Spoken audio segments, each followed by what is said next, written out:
Assalamualaikum warahmatullahi wabarakatuh. Alhamdulillah, wassalatu wassalamu ala Rasulillah wa ala alihi wa sahbihi wa mawala. Sahabat-sahabat Umi, subscriber bukan ibu biasa, apa kabarnya semua?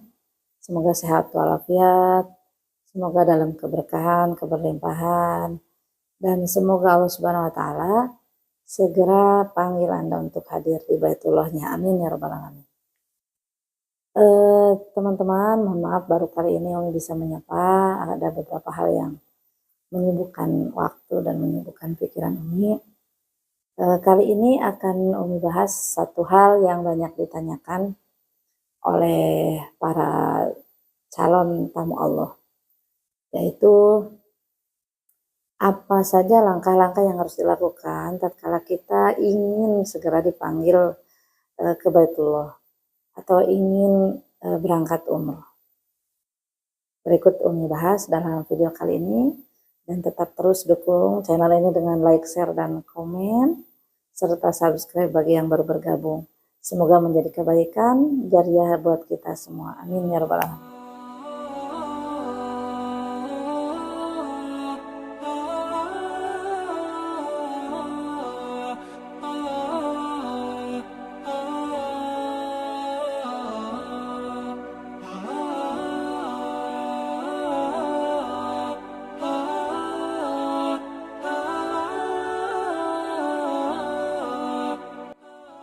Sahabat-sahabat Umi, jika Anda beberapa waktu terakhir ini merasakan kerinduan yang luar biasa ke Tanah Suci, tiba-tiba mungkin Anda merasakan kangen, merasakan ingin banget untuk pergi ke Tanah Suci,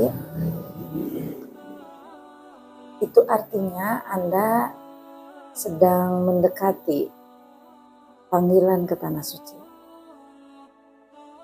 Mungkin Anda sering bermimpi atau tatkala melihat postingan tentang Mekah, tentang Madinah, Anda terharu, Anda merasa bergetar, lalu mengantar jamaah yang mau berangkat umroh, Anda juga menangis, dan hal-hal yang berkaitan dengan Mekah Madinah, maka hati Anda merasa seperti tersayat-sayat. Nah, jika sudah seperti itu, artinya sejatinya Allah sudah memanggil Anda secara lebih lebih intens, ya. Lebih banget lagi gitu itu panggilannya. Lalu Anda juga mulai tertarik, cari tahu, tertarik tanya-tanya. Nah, itu langkah Anda tuh semakin nyata dengan Baitullah, itu semakin dekat. Lalu jika Anda sudah mengalami hal seperti itu, apa yang harus Anda lakukan?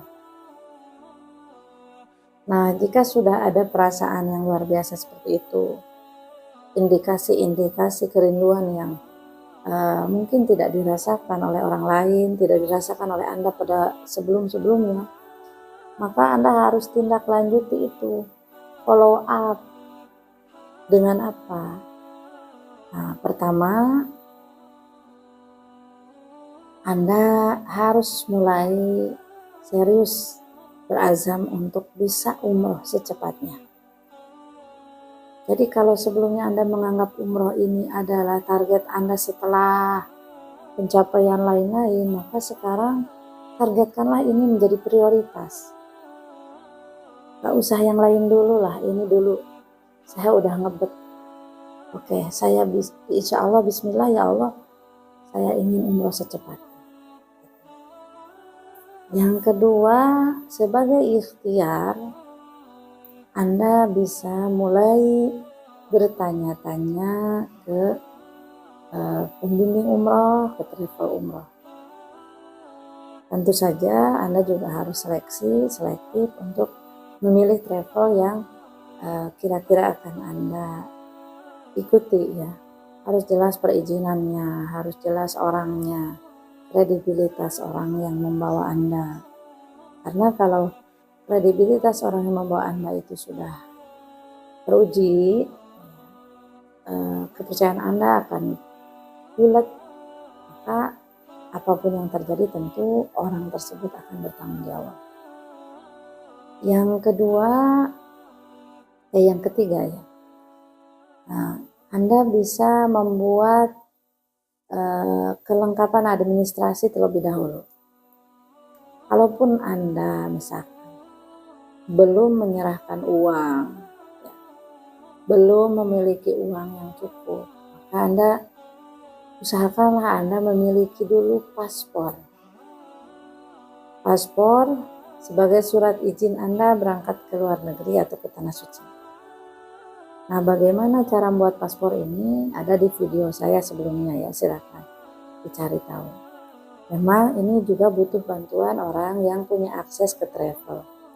Karena paspor umroh harus ada rekomendasi dari travel, ada rekomendasi dari Kemenag. Mintalah bantuan seseorang yang bisa bantu Anda untuk membuatkan Anda paspor terlebih dahulu. Setidaknya Anda sudah memantaskan diri dan biaya yang dikeluarkan juga tidak banyak, tidak sebanyak biaya umroh. Bagaimana jika setelah buat paspor ini lalu saya belum juga ada uang? Nah, itu tidak masalah juga karena paspor ini berlaku selama 10 tahun ke depan.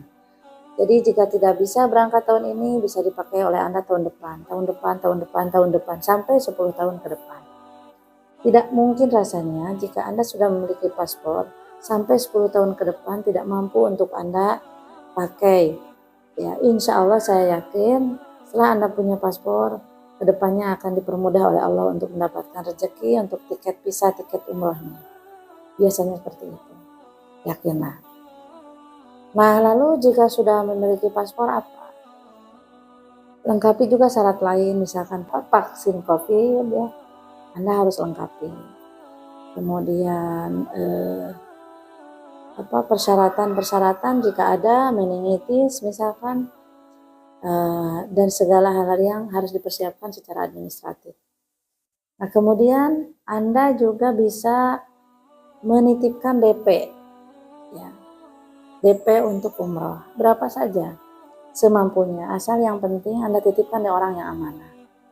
Kalau Anda yakin akan target waktu tertentu, maka Anda pilih waktu tertentu. Misalkan saya mulai nyicil nyimpen nabung untuk pemberangkatan 5 bulan ke depan, 6 bulan ke depan.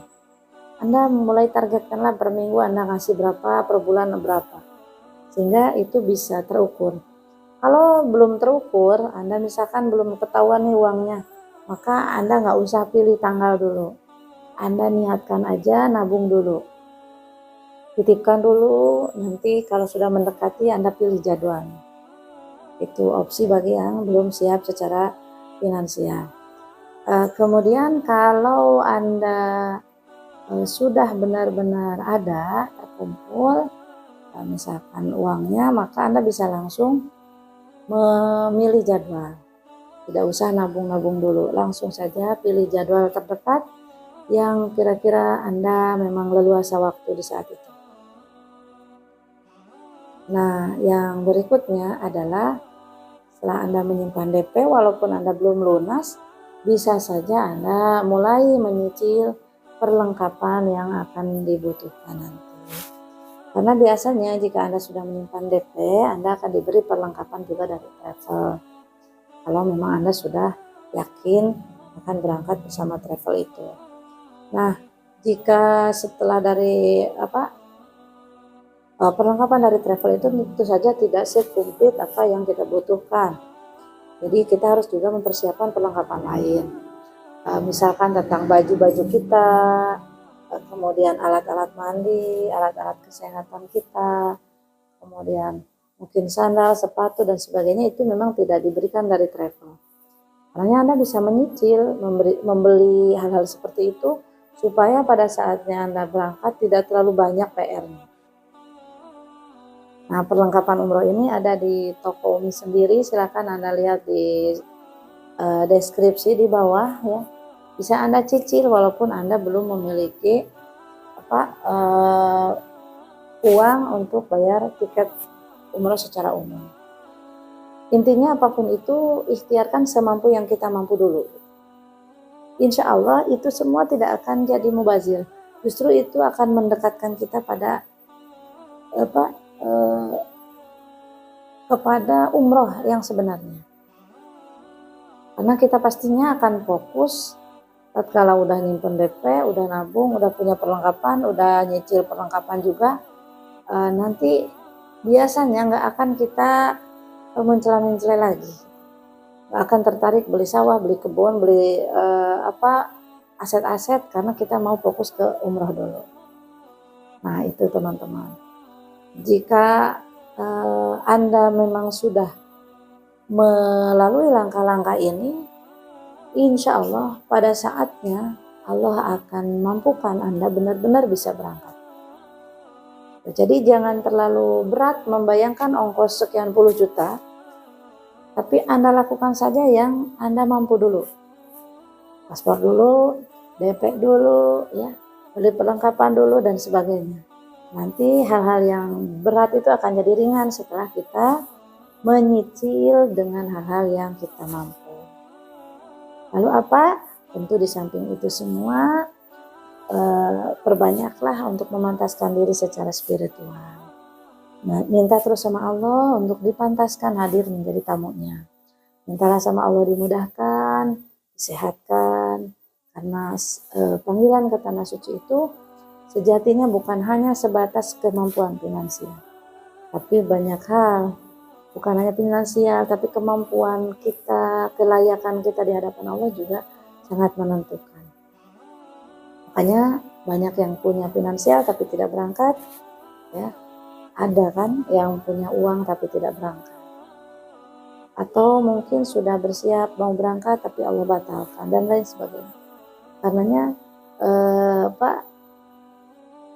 kelayakan secara spiritual juga harus dipertimbangkan. Ya itu teman-teman sharing Umi hari ini, semoga bermanfaat. Silahkan perjuangkan keinginan Anda untuk ke Baitullah, semoga Allah mudahkan. Dan jika ada yang ingin bareng bersama Umi, insya Allah 15 Februari nanti kita bisa berangkat bareng, bersujud bareng di Baitullah ya. Silahkan kontak saja Umi di nomor yang sudah tertera di deskripsi.